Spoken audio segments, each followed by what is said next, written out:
वालेकुम dear student, हमने malaria के जो पहली वीडियो थी पार्ट फर्स्ट, उसमें मलेरिया के बारे में पढ़ा था कि मलेरिया डिजीज़, मलेरिया फीवर क्या है, इसके डिफरेंट टाइप्स कौन कौन से हैं, लाइफ साइकिल ऑफ प्लाज्मोडियम जो मलेरिया काज करता है वो किस तरह है, कैसा है। तो आज की इस वीडियो में हम एंटी मलेरियल ड्रग पढ़ेंगे कि हमारे पास डिफरेंट टाइप ऑफ मलेरिया के लिए कौन कौन से ड्रग यूज़ होते हैं। तो आज हम पढ़ेंगे, लेकिन आपको पता होना चाहिए कि एंटी मलेरियल ड्रग हमारे पास 3 कामों के लिए यूज़ होते हैं। एक ट्रीटमेंट के लिए यूज़ होते हैं कि हमारे पास अगर किसी पर्सन को मलेरिया है, मलेरिया फीवर उसमें जो है ज़ाहिर हो गया है, तो उसमें उसके ट्रीटमेंट के लिए हम एंटी मलेरियल ड्रग यूज़ करते हैं।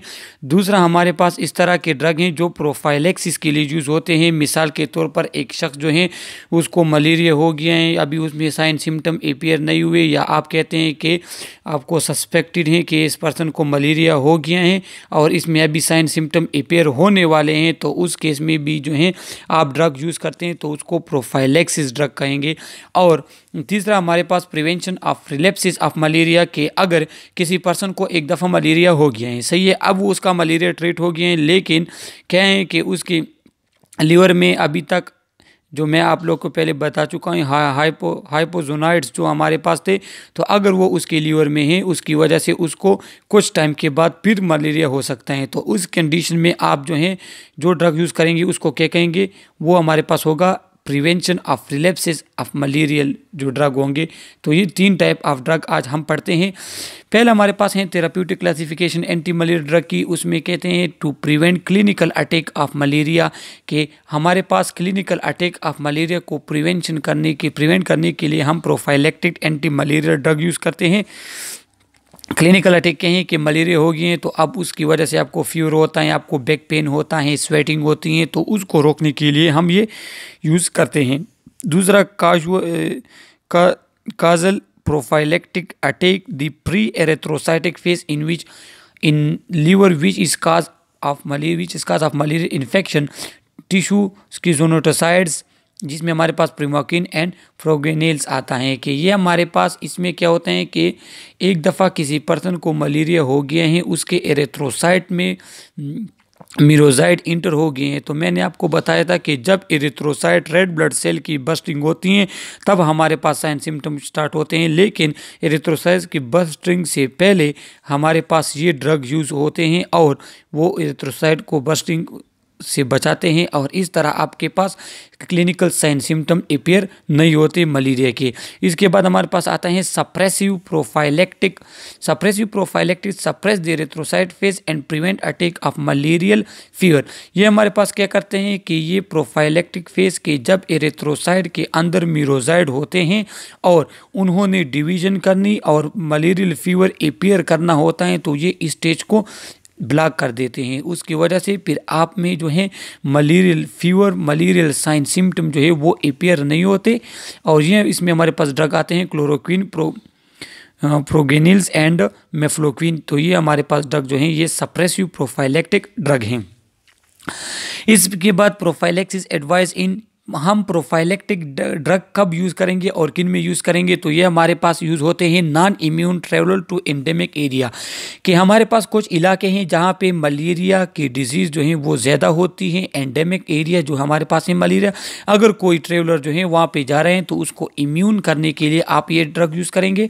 दूसरा, non immune person living in endemic area for fix time, अगर कोई शख्स जो है फिक्स टाइम के लिए, जिस तरह हमारे पास आर्मी यूनिट होते हैं या कोई और इस तरह के सिक्योरिटी वगैरह वाले लोग होते हैं जो एक फ़िक्स टाइम के लिए एंडेमिक एरिया में जिनको रहना होता है, तो उनको इम्यून बनाने के लिए जो है आप ये प्रोफाइलैक्टिक ड्रग यूज़ करेंगे।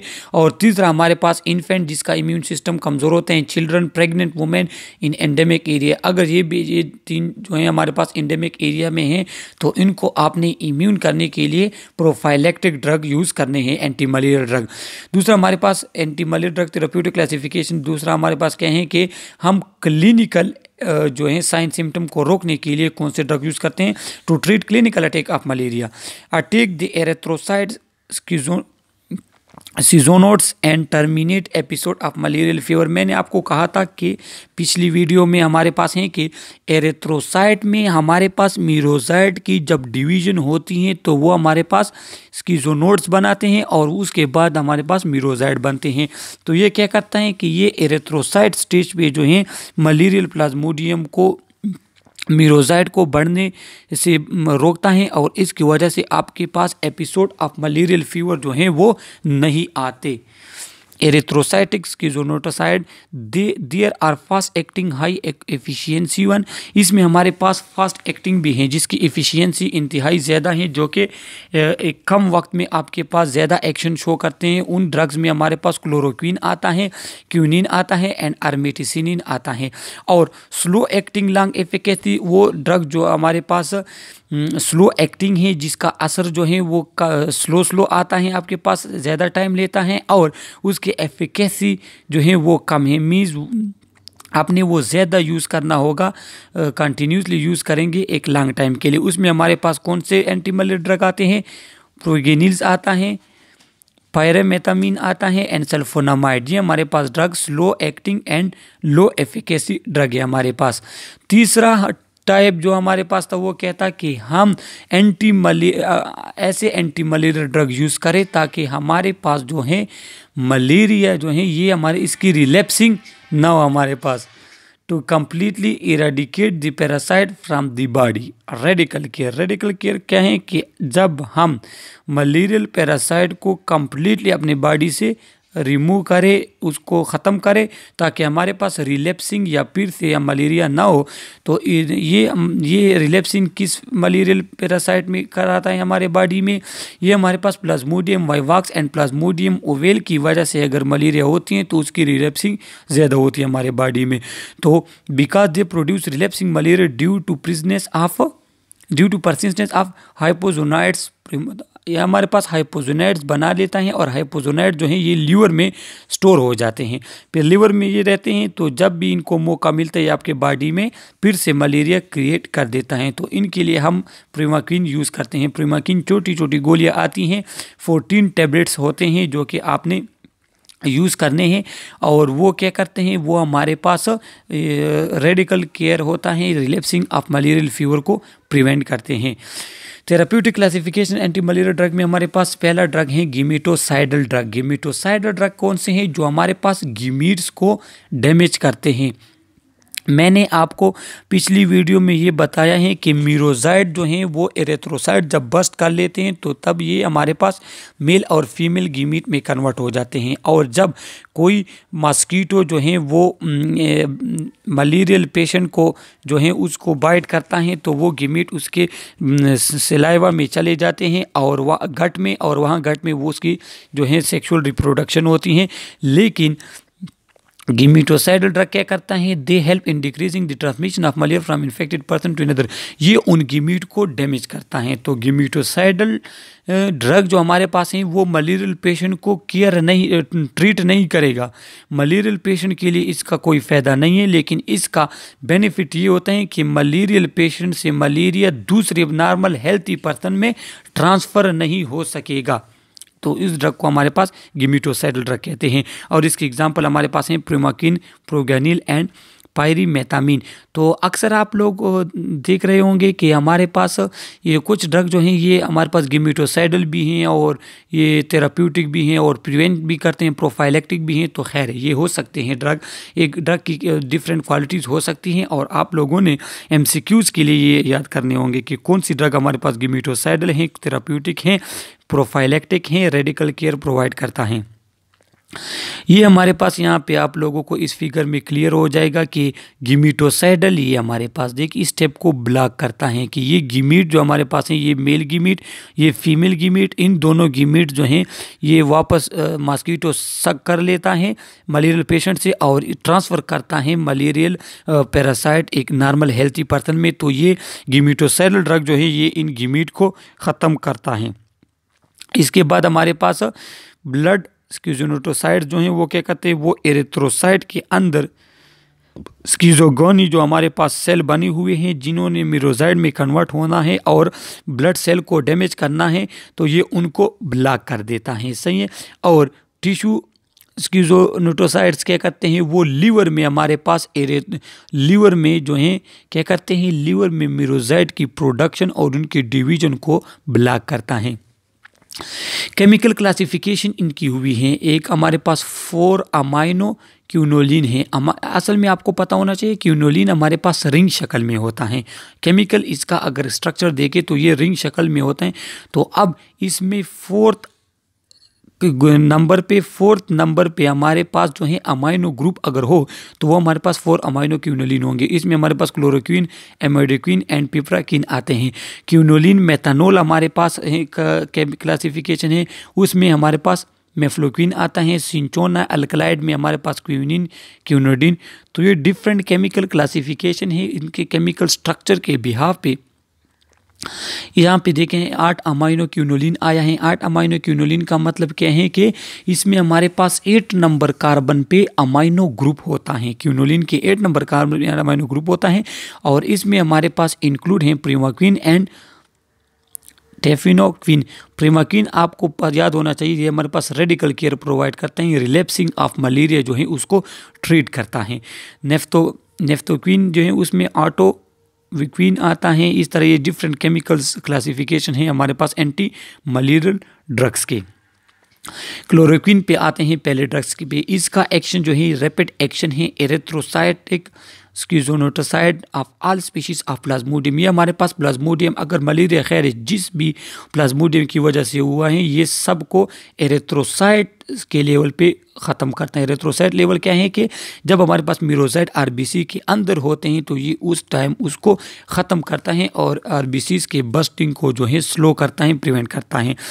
ये clinical attack, it control clinical attack in 1 to 2 days, 1 से लेकर 2 दिनों में ये अपना असर दिखाता है और आपके पास clinical attack means malarial fever वगैरह को ट्रीट करता है क्लोरोक्विन। इसके मैकेनिज्म ऑफ एक्शन क्या है कि plasmodium digest haemoglobin to haem and globin in their acidic vacuole. Globulin is used by plasmodium for nutrition. कि जब हमारे बॉडी में प्लाज्मोडियम आ जाता है मलेरियल पैरासाइट जो हैं तो क्या करता है ये हमारे बॉडी में हेमोग्लोबिन को तोड़ देता है और ग्लोबुलिन जो है एज अ न्यूट्रिशन यूज़ करता है और हीम पे क्या करता है, haem being toxic to Plasmodium is converted to non toxic pigment haemozoin by haem polymerase enzyme of the parasite. और हीम चूंकि आयरन पोर्शन ऑफ हेमोग्लोबिन ये हमारे पास टॉक्सिक है प्लाज्मोडियम के लिए, तो प्लाज्मोडियम उसको कन्वर्ट करता है नॉन टॉक्सिक पिगमेंट हीमोजीन में कन्वर्ट करता है और ये कन्वर्जन होती है पॉलीमरेज एंजाइम ऑफ पैरासाइट पे। तो इम्पॉर्टेंट एमसीक्यूज के लिए आप ये याद रख लें कि हीम को नॉन टॉक्सिक में कन्वर्ट करने के लिए प्लाज्मोडियम कौन सा एंजाइम यूज़ करते हैं, पॉलीमरेज एंजाइम यूज़ करता है और नॉन टॉक्सिक पिगमेंट हमारे पास क्या है, हीमोजॉइन है। क्लोरोक्विन क्या करता है, अब हम क्लोरोक्विन के बारे में कहते हैं कि क्लोरोक्विन किस तरह आपके पास मलेरियल फीवर को ट्रीट करते हैं। Chloroquine concentrate inside the acidic vacuole of parasite and raises the pH of vacuole. Chloroquine क्या करता है कि वो हमारे पास वैक्यूल ऑफ पैरासाइट में एक्युमुलेट होके उसकी पीएच को इंक्रीज़ करना शुरू कर देता है, उसकी एसिडिटी कम करना शुरू कर देता है। तो चूंकि अगर वैक्यूल ऑफ पैरासाइट में एसिडिटी कम होगी, पीएच ज़्यादा होगा, तो तब वो एंजाइम जो हैं वो अनएबल होगा कि वो हीम को हीमोजीन में कन्वर्ट करे। सही है, ये अनएबल होगा कि हीम को हीमोजीन में कन्वर्ट करे और इसी तरीके से हमारे पास क्लोरोक्विन जो है वो ख़त्म करता है पैरासाइट को।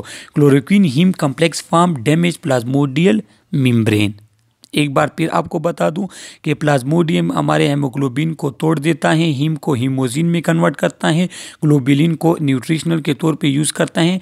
क्लोरोक्विन क्या करता है, क्लोरोक्विन हमारे पास प्लाज्मोडियम की वैक्यूल की एसिडिटी को डिक्रीज़ कर देता है, पीएच इंक्रीज़ कर देते हैं। तो पीएच अगर इंक्रीज़ हो तो उसमें हमारे पास हीमोजीन में कन्वर्ट नहीं होता और हीमोजीन में अगर कन्वर्ट ना हो तो क्लोरोक्विन हीम कम्प्लेक्स जो है वो टॉक्सिक हैं, प्लाज्मोडियल मेम्ब्रेन वो डैमेज कर देता है और इस तरह हमारे पास जो है प्लाज्मोडियम डैमेज हो जाता है और मलेरियल फीवर जो है वो ट्रीट हो जाता है।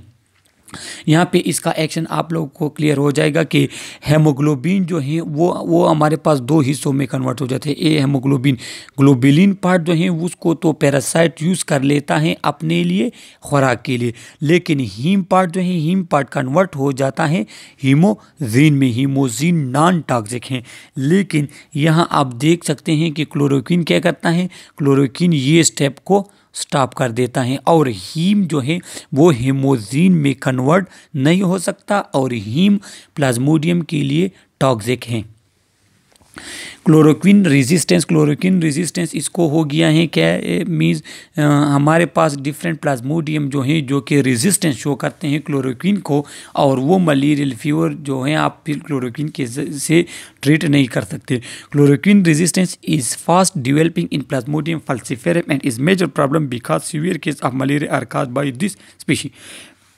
कहते हैं कि हमारे पास प्लाज्मोडियम फल्सिफेरम जो है उसने रेजिस्टेंस क्रिएट किया हुआ है कि अगर आपको प्लाज्मोडियम फल्सिफेरम की वजह से मलेरिया हो गया है जो कि इंतहाई सीवियर है, तो उस केस में आप क्लोरोक्विन यूज़ नहीं कर सकते, क्योंकि क्लोरोक्विन जो है वो काम नहीं कर सकता, वो इफेक्टिव नहीं होता in case of Plasmodium falciparum में।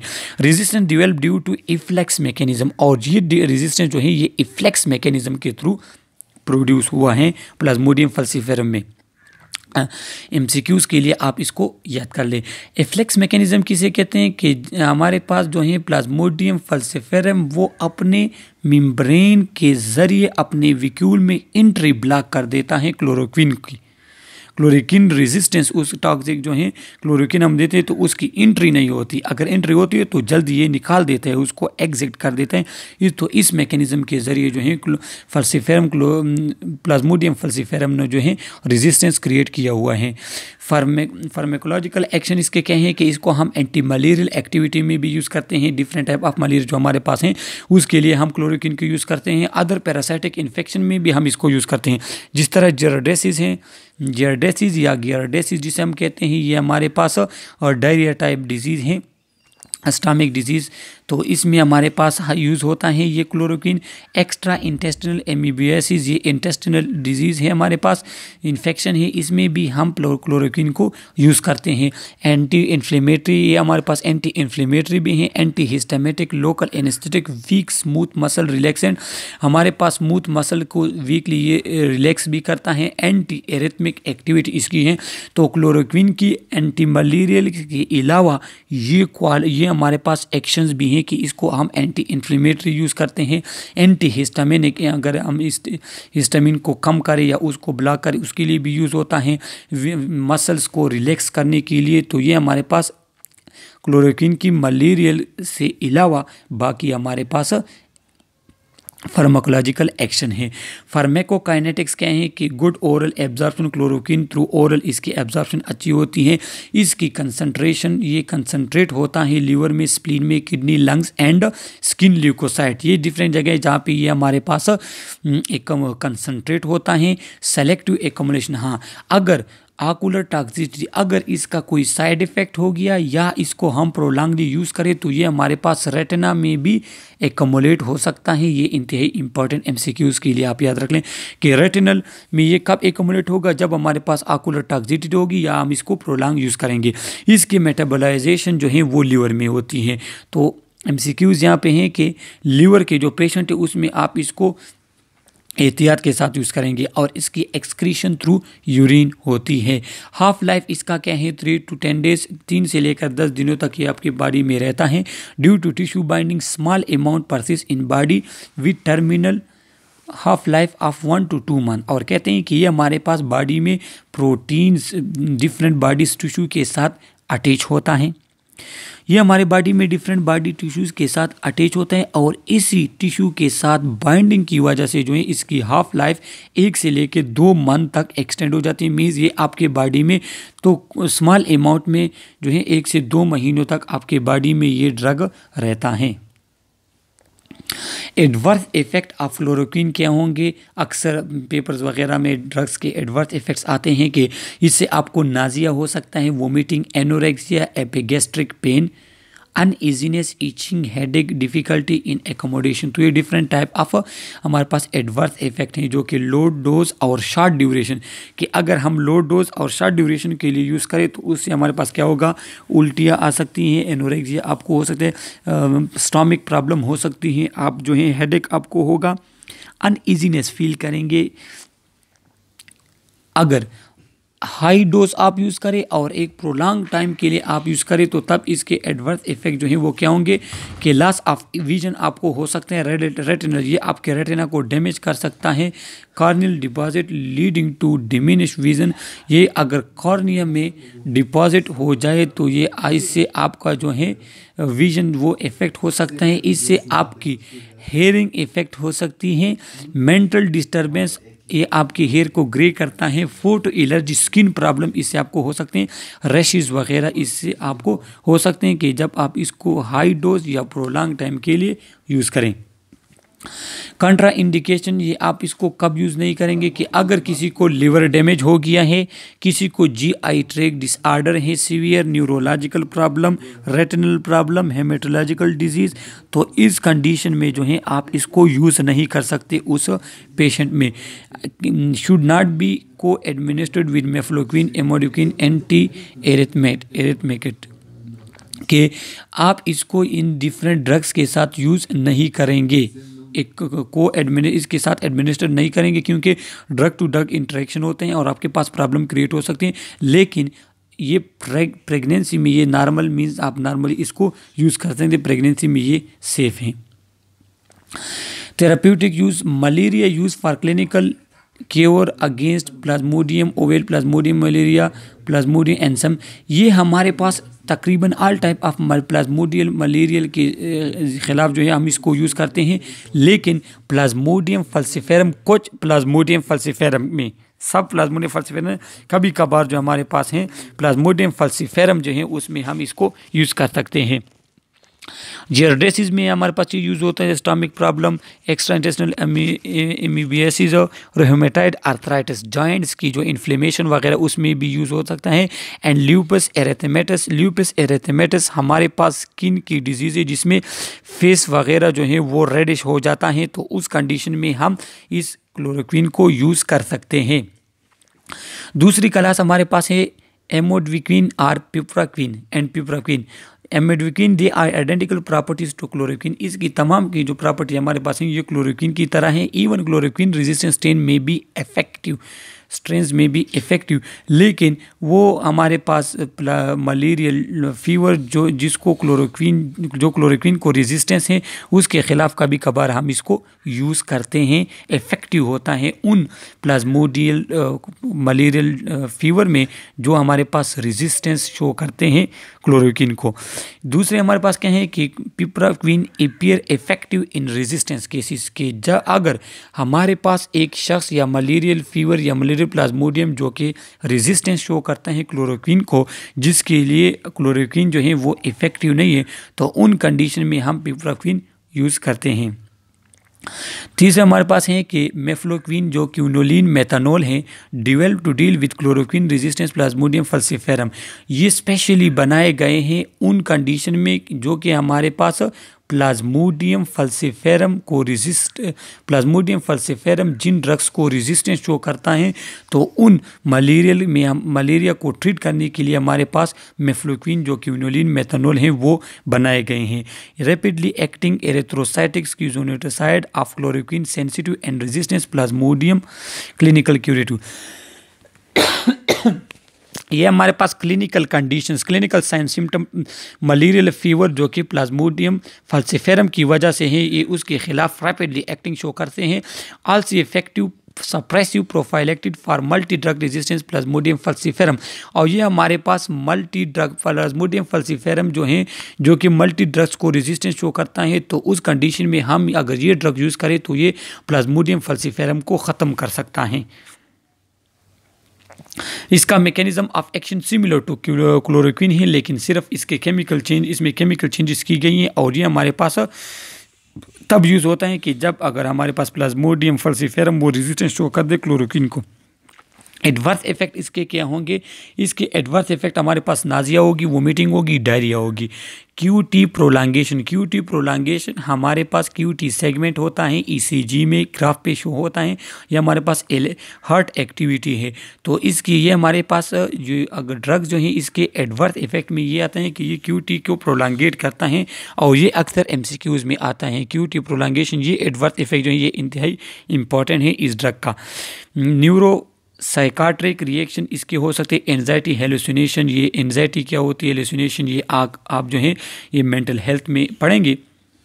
तो ये न्यूरो साइकाट्रिक प्रॉब्लम भी आपके पास, टेंशन्स, डिप्रेशंस, एंजाइटी, हेलुसिनेशन, ये चीज़ें आपके पास जो हैं इसके एडवर्स इफेक्ट में आ सकती हैं। और इसको कंट्रा इंडिकेटेड कब हम इसको यूज़ नहीं करेंगे? साइकाट्रिक डिसऑर्डर, अगर किसी पर्सन को ऑलरेडी साइकाट्रिक डिसऑर्डर है, उसको मलेरिया हो गया है, तो उस कंडीशन में आप इस ड्रग्स को यूज़ नहीं कर सकते।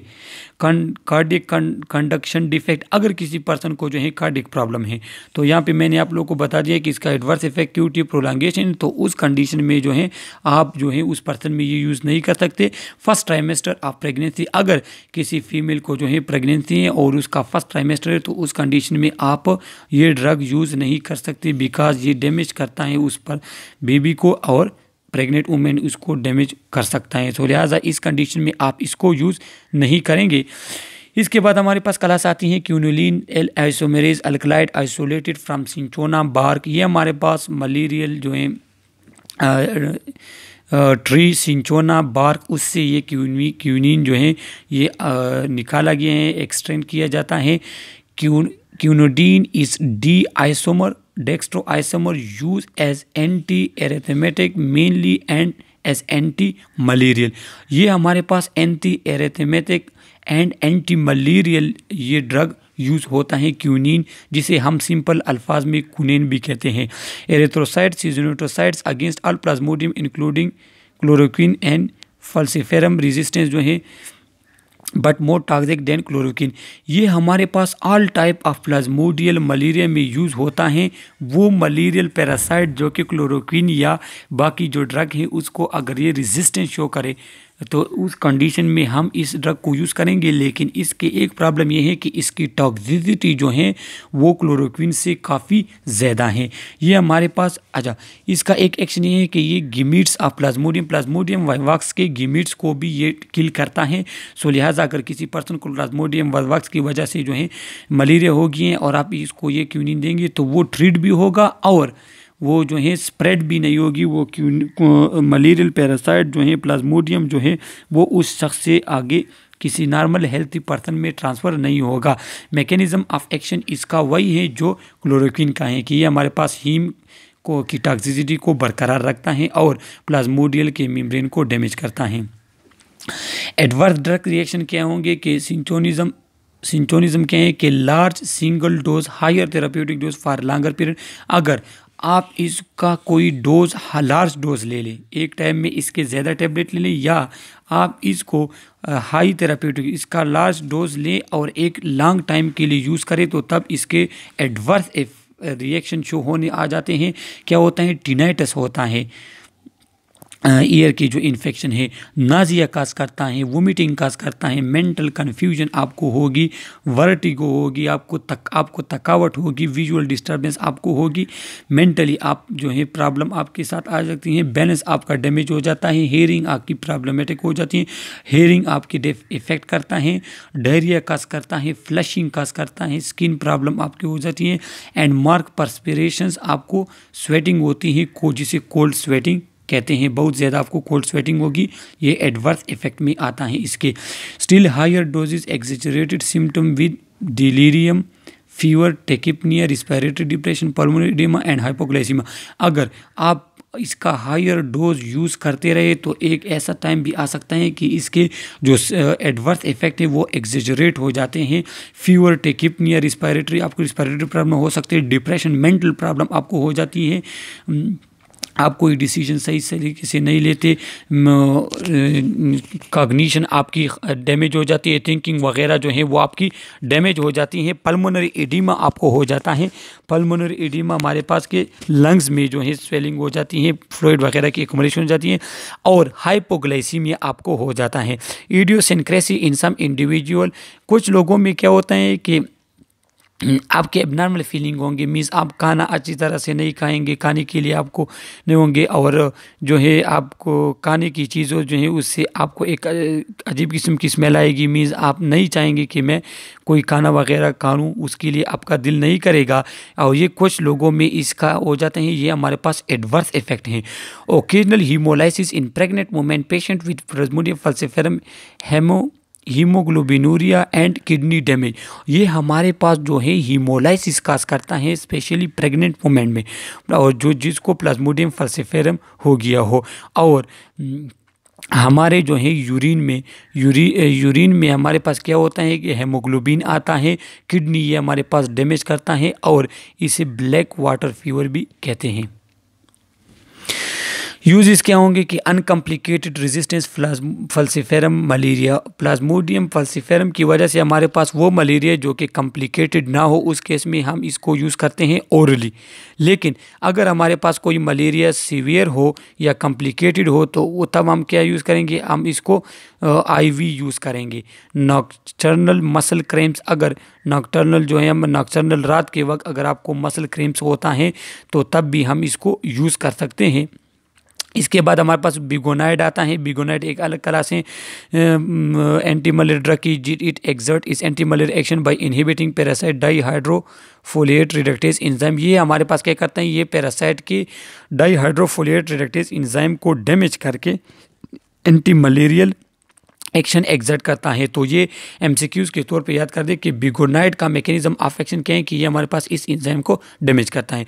बिगोनाइड कन्वर्टेड इनटू साइक्लोग्विनिल एक्टिव कंपाउंड, ये हमारे पास इनएक्टिव होता है लेकिन हमारे बॉडी में ये कन्वर्ट हो जाता है साइक्लोग्विनिल एक्टिव कंपाउंड में। Act slowly on erythrocyte stage of vivax and falciparum. Plasmodium vivax और फल्सिफेरम की वजह से अगर हमारे पास एरिथ्रोसाइट जो है उसकी लाइसिस अगर होती है तो तब ये हमारे पास स्लोली एक्ट करता है और डेवलपमेंट ऑफ गिमीट को जो है ये प्रिवेंट करता है। एडवर्स इफेक्ट इसके क्या होंगे, स्टोमेटाइटिस होगा, mouth ulcer, large dose depression of myocardium. ये हमारे पास माइकार्डियम की डिप्रेशन काज करता है। डिप्रेशन क्या है कि माइकार्डियम को डिफेक्ट ख़राब कर सकता है अगर लार्ज डोज में हम इसको ले। माउथ अल्सर इससे काज हो सकता है, स्टोमिक प्रॉब्लम इससे काज हो सकती है। और इसका एक जो है नेगेटिव पॉइंट ये है कि इसको हम एक्यूट अटैक के लिए यूज़ नहीं कर सकते क्योंकि इसका एक्शन जो है वो इंतहाई स्लो है। Casual prophylaxis 100 to 200 mg daily, अगर 100 से 200 mg डेली तक दे तो ये हमारे पास कैजुअल प्रोफाइलेक्सिस के लिए यूज़ होगा कि हमारे पास sign symptom of malarial disease जो है वो अपीयर नहीं होंगे। इसके बाद हमारे पास आता है डाईमाइनोफायरामाइडिन। इस मैकेनिज्म ऑफ एक्शन क्या है कि selective inhibit the plasmodium form of dihydrofolate reductase reducing the production of folic acid required for nucleic acid synthesis in malarial parasite. क्या काम करता है कि ये हमारे पास डाईहाइड्रोफोलेट रिडक्टेज ये इस एंजाइम को डैमेज कर देता है प्लाज्मोडियम में जो होता है।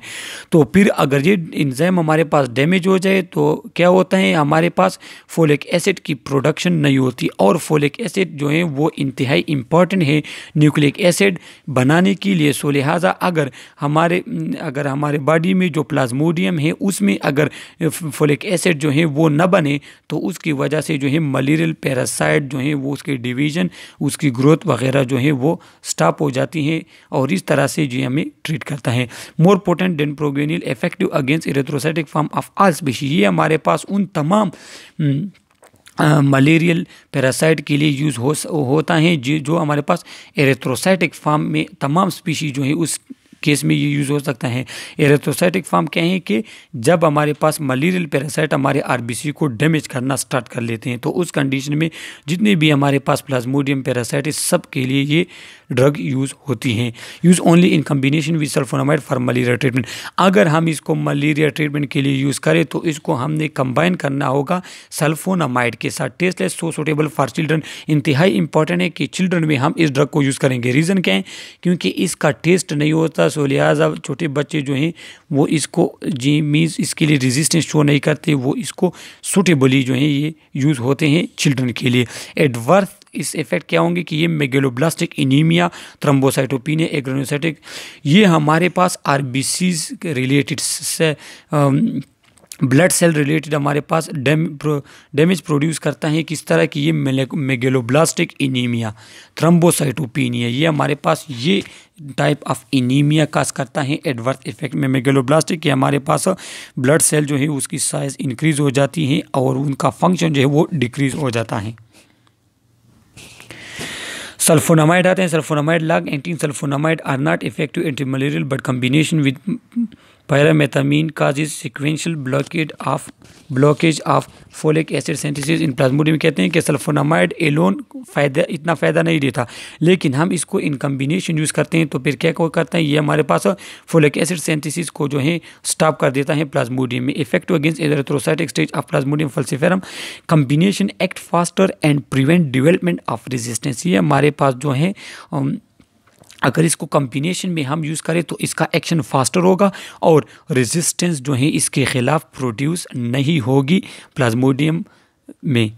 Risk of hyper sensitivity reaction due to sulphonamide component, चूँकि सल्फोनामाइड जो है वो हमारे बॉडी के लिए को हाइपर सेंसिटिव बनाता है तो इसमें हमारे पास hyper sensitivity reaction, allergic reaction के चांसेस ज़्यादा होते हैं। इसके बाद हमारे पास आता है 8 अमाइनो क्यूनोलिन प्रिमेक्विन। ये हमारे पास मैं आपको बता चुका हूँ कि इसमें हमारे पास क्या होते हैं 8 नंबर कार्बन पे अमाइनो ग्रुप होता है। प्रिमेक्विन आते हैं most active against liver hypnozoites pre erythrocytic phase. ये हमारे पास लीवर हाइप्नोजाइड्स जो हमारे पास हैं लीवर में, ये उसके खिलाफ इंतहाई एक्टिव हैं। Weak action against erythrocytic stage, ये हमारे पास एरिथ्रोसाइटिक स्टेज के लिए ये वीक हैं, लेकिन एक्टिव है लीवर हाइप्नोजाइड्स के लिए कि ये आपके पास रिलैप्सिंग ऑफ मलेरियल फीवर को रोकता है। No action against erythrocytic stage of falciparum, falciparum के लिए आप इसको यूज़ नहीं कर सकते जब वो एरिथ्रोसाइटिक स्टेज हो, जब आपके पास प्लाज्मोडियम फल्सिफेरम आरबीसी को ब्रेक करना शुरू कर दे। Has gametocidal action against all species, ये तमाम स्पीशीज ऑफ प्लाज्मोडियम जो है उसके गिमिट्स को डैमेज करता है। प्रिमाकिन ये आपको पता यहाँ पे दिखाई गए हैं कि इसका एक्शन जो है वो पहले कन्वर्ट हो जाता है इलेक्ट्रोफाइल में ये oxygen species, reactive oxygen species को जो है प्रोड्यूस करता है that interfere with oxygen transport system, जो ऑक्सीजन ट्रांसपोर्ट सिस्टम के साथ इंटरेक्ट होके हमारे पास प्लाज्मोडियम्स को डैमेज करते हैं। इसके यूज़ एडवर्स इफेक्ट क्या है कि इसको primary use is radical cure of relapsing malaria in plasmodium vivax. अगर हमारे पास किसी पर्सन को प्लाज्मोडियम वाइवाक्स हो गया है, मलेरिया हो गई है और वो ट्रीट हो गए हैं, लेकिन कुछ टाइम के बाद उसके पे फिर से जो है वही मलेरिया होती है, तो इसको ये हमारे पास रिलेप्सिंग होगी और इस रिलेप्सिंग के लिए रेडिकल केयर के तौर पे हम इसको यूज़ करेंगे ताकि उस पर्सन जो है उसके लीवर में हाइप्नोजाइड्स जो है वो मुकम्मल ख़त्म हो जाए और एक दफ़ा ट्रीटमेंट के बाद उस पर दूसरी दफ़ा जो है वही मलेरिया जो है वो फीवर ना आए। 15 mg daily for 14 days with dose of chloroquine के साथ इसको आप 15 mg को 14 दिनों तक आप यूज़ करेंगे। गिमेटोसाइडल इन फल्सिफेरम मलेरिया, अगर प्लाज्मोडियम फल्सिफेरम की वजह से मलेरिया तो उस केस में हमारे पास ये गिमेटोसाइडल है and cut down transmission of malaria, और ये हमारे पास मलेरिया के ट्रांसमिशन को ख़त्म करता है, ब्रेक करता है उसकी चेन को। एडवर्स इफेक्ट क्या होंगे कि ये हमारे पास gastro intestinal GI tract disorder हमारे पास काज करता है, जिसमें हमारे पास डिस्ट्रेस होगी, एब्डोमिनल पेन, पेट में दर्द आपको होगा, एपिगैस्ट्रिक डिस्ट्रेस वगैरह होगी। हीमोपोएटिक ब्लड सेल में ये क्या काम करते हैं, ये आपके पास anaemia, cyanosis, haemolytic anaemia, G6PD patient, G6PD deficiency patient जो है उनमें ये हमारे पास different type of anaemia cause करता है। प्रेगनेंसी में आप इसको यूज़ नहीं कर सकते। Tafenoquine more active slowly metabolized analog of promequin has advantage that it can be given on weekly basis। ये हमारे पास स्लो एक्टिंग है और इसको आप वीकली बेसिस पे दे सकते हैं। सिर्फ यही इसका जो है एक एडवांटेज है कि इसको आप ये स्लो एक्टिंग है, मींस एक दफ़ा आपने एक पर्सन को दे दी तो अब एक हफ्ते तक उसके बॉडी में ये रहेंगी और स्लोली ये अपना एक्शन जो है वो प्रोड्यूस करेगी, सो लिहाजा आप इसको वीकली बेसिस पे दे सकते हैं। Single dose anti relapse therapy for vivax malaria. Single dose जब आप देते हैं तो प्लाज्मोडियम वाइवाक्स के लिए जो है रिलैप्सिंग उसकी नहीं होती, वो फीवर आपको फिर से नहीं होता। नेफ्थोक्वीन synthetic नेफ्थोक्वीन्स rapidly acting erythrocytic schizoids for Plasmodium falciparum and other Plasmodium falciparum and other Plasmodium जो है उसमें जब हमारे पास मीरोजाइड की डिवीजन होती है आरबीसी में तो उस कंडीशन उस स्टेप्स को जो है ये स्टॉप करते हैं। मैकेनिज्म ऑफ एक्शन इसका ये है कि collapses mitochondrial membrane and interfere ATP production. इंतहाई इंपॉर्टेंट एमसीक्यूज हैं कि नेफ्थोक्विनिन का मैकेनिज्म ऑफ एक्शन क्या है कि ये हमारे पास माइटोकॉन्ड्रियल मेम्ब्रेन को डैमेज करके एटीपी के प्रोडक्शन को के साथ इंटरफेयर करते हैं, उसके प्रोडक्शन को स्टॉप करते हैं। तो चूंकि एटीपी हमारे पास एनर्जी कंपोनेंट एनर्जी करेंसी है, तो अगर एटीपी प्लाज्मोडियम के सेल में प्रोड्यूस नहीं होगी तो वो आपको डैमेज नहीं करेगा और ट्रीट हो जाएगी आपकी malaria. Proguanil potentiate actions of atovaquone and prevent development of resistance. ये अगर इसको हम एटोविक्विन ड्रग के साथ अगर इसको हम कंबाइनली यूज़ करें तो डेवलपमेंट ऑफ रेजिस्टेंस जो है वो नहीं होता। Pyronidine is an erythrocytic schizoid with a potent anti-malarial activity against multi-drug resistant plasmodium. The drug is used in combination with artesunate for the treatment of uncomplicated Plasmodium falciparum malaria in adult and children. Adult और children में हमारे पास अनकम्प्लिकेटेड Plasmodium फल्सिफेरम malaria को treat करने के लिए हम इसको combine करते हैं आर्टेसिनेट के साथ। मैकेनिज्म ऑफ एक्शन इसका क्या है कि partially understood mechanism of action with at least two important activity pathway, the inhibition of heme to hemozone conversion and the intercalating DNA and topoisomerase। क्या काम करते हैं कि ये आपके पास बिल्कुल वही क्लोरोक्विन की तरह ये हीम की कन्वर्जन टू हीमोजोन जो है ब्लॉक करता है और इसी तरीके से जो है ये एंटी मलेरियल एक्टिविटी शो करता है। Prominently इम्प्लिकेटेड in anti malarial and anti cancer activity respectively. और ये हमारे पास एंटी मलेरिया और एंटी कैंसर एक्टिविटी में हम यूज़ करते हैं इसको एज एंटी मलेरियल एजेंट और एंटी कैंसर एजेंट हम यूज़ करते हैं क्योंकि ये डीएनए की प्रोडक्शन जो है उसको स्टॉप कर देता है। एडवर्स इफेक्ट क्या होंगे? Well tolerated. The most common adverse effect being headache, vomiting, abdominal pain, bradycardia and hypoglycaemia. ये हमारे पास different type of adverse effect है कि इसके साथ आपका हार्ट रेट डिक्रीज हो सकता है, आप जो है आपका ग्लूकोज लेवल जो है वो कम हो सकता है। नाजिया, वोमिटिंग, हेडेक वो तो नॉर्मल एडवर्स इफेक्ट हैं, वो इसके साथ होंगे। Amino alcohol halofantrine and lumefantrine. Lumefantrine is an anti-malarial agent administered in combination with armithr for improved efficacy to treat acute uncomplicated malaria। इसको अगर हम एंटी मलेरिया आर्टिमेटर के साथ यूज़ करें तो हमारे पास ये एंटी अनकम्प्लिकेटेड मलेरिया को जो है उसके प्रिवेंट करते हैं, उसके लिए ट्रीटमेंट में यूज़ होता है। This combination therapy exert its effect against erythrocytic stage of Plasmodium species. ये हमारे पास प्लाज्मोडियम के एरिथ्रोसाइटिक स्टेज जो है उसको डैमेज करता है, उस स्टेज पे स्टॉप करता है आपके पास मलेरियल फीवर को, मलेरियल डिजीज़ को। मैकेनिज्म ऑफ एक्शन क्या होंगे कि it bind to haem produce during haemoglobin breakdown preventing detoxification to haemozoin. वही क्लोरोक्विन की तरह एक्शन इसका कि ये हमारे पास क्या काम करता है कि ये हीम को हीमोसिन में कन्वर्ट होने से रोकता है। During the same process peroxide group in artemether bind to haem and release toxic free radical. ये हमारे पास टॉक्सिक फ्री रेडिकल जो है उसको प्रोड्यूस करता है और ये हीम को हीमोजाइन में कन्वर्जन से रोकता है। साइड इफ़ेक्ट क्या होंगे कि हेडेक होगा, एनोरेक्सिया होगी, डिजीनेस होगी, क्यूटी प्रोलॉन्गेशन, बुलिस एरप्शन क्या होता है कि इसमें हमारे पास बुलिस टाइप दाने से बन जाते हैं जिस्म पे जिसमें हमारे पास फ्लूइड होता है। आर्टिसीरिया, स्प्लिनोमेगेली, हेपेटोमेगेली, हाइपर सेंसिटिविटी, इससे आपका जो है स्प्लीन डैमेज हो जाता है, साइज उसका इंक्रीज हो जा सकता है। लीवर जो है उसकी स्वेलिंग करता है। एंजियोएडिमा काज करते हैं। एंजियोएडिमा हमारे पास स्किन वगैरह में इंटरनल जो है स्वेलिंग हो जाती हैं, तो ये इसके साइड इफ़ेक्ट हैं। सिस्क्वेट्रोपिन, लेक्टोन जिसमें आर्मिटिसिनिन, लेक्टोन जो हमारे पास है, artemisinin is the active principle of the plant artemisia annua, ये हमारे पास आर्टिमिसा एनोवा प्लांट से प्रोड्यूस होता है।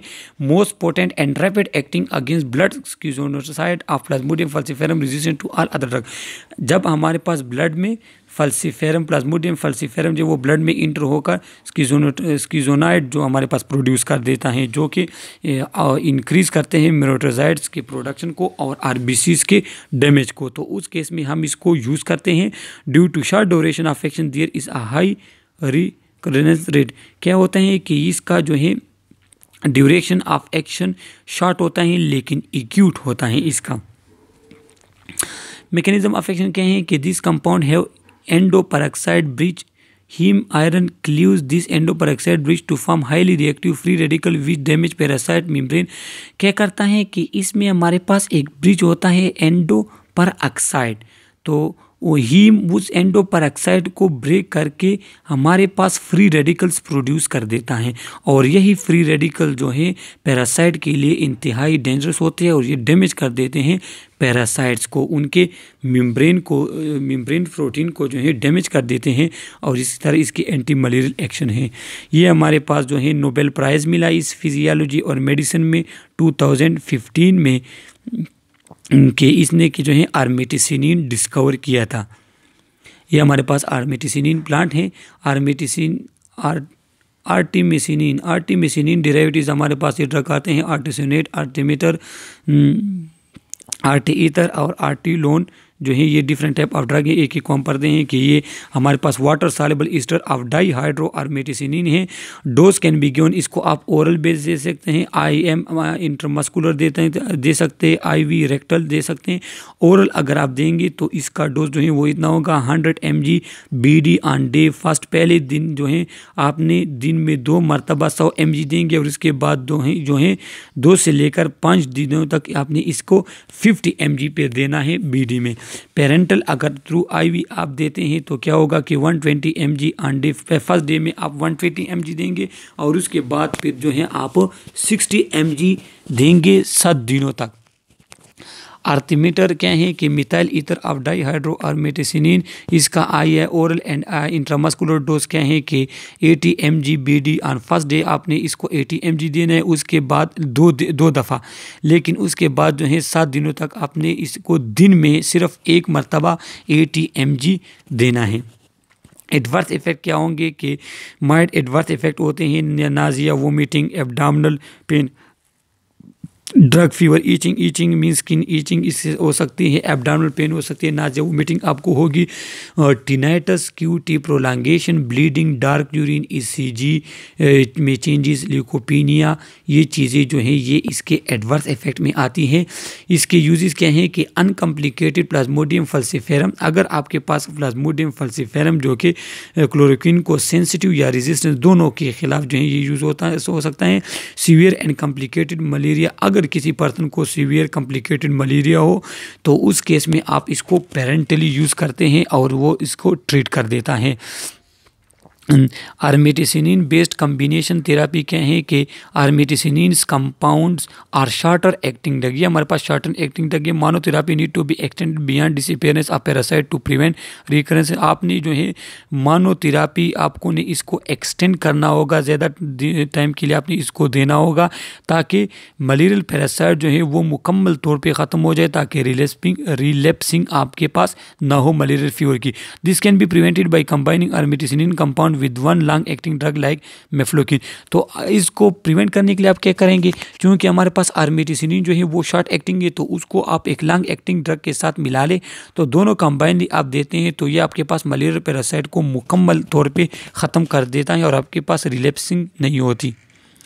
वाई कम्बिनेशन थेरापी हम क्यों यूज़ करते हैं, ताकि क्लिनिकल या पैरासिटोलॉजिकल केयर आपके पास रैपिड हो जाए, क्योर रेट्स आपके पास ज़्यादा हो, रिलैप्सिंग रेट बार बार आपको मलेरियल डिजीज़ ना हो, रेजिस्टेंस आपके पास प्रोड्यूस ना हो और मलेरियल पैरासाइट जो है उसके लीवर में हाइप्नोजाइड्स कुछ भी आपके पास आपके बॉडी में न रहे।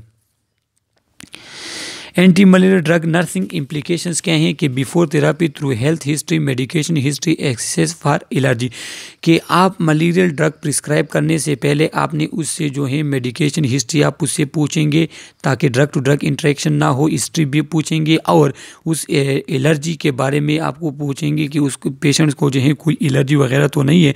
आपने उसके base line vital sign check करने हैं, क्योंकि अगर हमारे पास हार्ट पेशेंट है तो उसमें अक्सर एंटी मलेरिया ड्रग जो हम यूज़ नहीं करते क्योंकि वो क्यूटी प्रोलॉन्गेशन करते हैं। सो लिहाजा आप वाइटल साइन वगैरह चेक करते हैं ड्रग प्रिस्क्राइब करने से पहले, और तमाम ड्रग जो हैं आप उसको प्रिस्क्राइब करेंगे आर्डर के बिहाफ पे, डॉक्टर के आर्डर के जो है उसके मुताबिक आपने ड्रग्स जो हैं एक ख़ास टाइम तक प्रिस्क्राइब एडमिनिस्टर करने हैं। Most drug should be taken with food to reduce GI upset.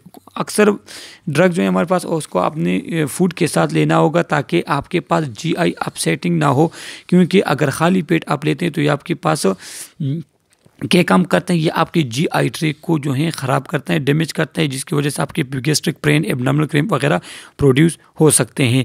Patient को आपने इंस्ट्रक्ट करना होगा कि इसके साथ आपको air problem, Nazia, vomiting, diarrhoea वगैरह आपको हो सकता है। सो लिहाजा ये साइड इफ़ेक्ट होंगे जो कि इस्तेमाल करने के बाद जो है जब आप एंटी मलेरिया ड्रग इस्तेमाल करना छोड़ देंगे तो ये ख़ुद बहुत सही हो जाएंगे।